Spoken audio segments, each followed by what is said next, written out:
The streets of Port-au-Prince are quiet, but many fear the violence which has gripped the country for more than a week could begin again at any moment.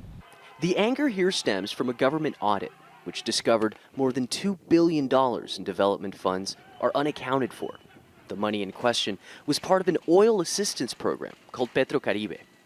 The Petrocaribe Fund comes from an initiative from Venezuela's former president, Hugo Chavez. He wanted to have South-South cooperation with countries in Latin America, Haiti, Dominican Republic. But what happened is that they have been spending that money, and years later we realized that all those projects that they were supposed to realize, they didn't realize them. Evidence of mismanaged funds can be seen across the country in unfinished infrastructure projects like this half-built overpass. Even renovation of the National Parliament building, a multi-million-dollar effort financed in part with Petrocaribe money, is still far from completed, more than 7 years since construction began. Making his first public appearance since the protests started on February 7th, President Jovenel Moise condemned the violence on the streets, but didn't outline any steps toward finding a resolution. Guichard Doré, an aide to the Haitian president, says the flames of the discontent are being fanned by the president's political opponents.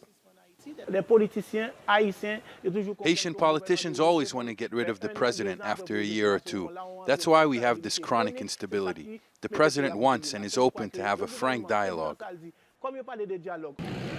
While the latest protests in Haiti are linked to the Petrocaribe scandal, discontent with the government has been mounting since the aftermath of the 2010 earthquake, where more than 100,000 people were killed. With widespread poverty, a declining economy, and new evidence of systemic corruption, anger finally reached a boiling point on the streets of the Haitian capital.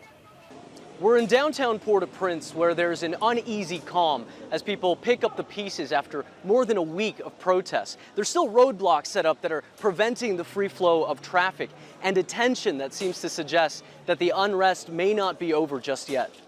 Anti-government demonstrators have renewed calls for more protests, continuing to demand the resignation of the president, a condition that Moise has made no indication of accepting.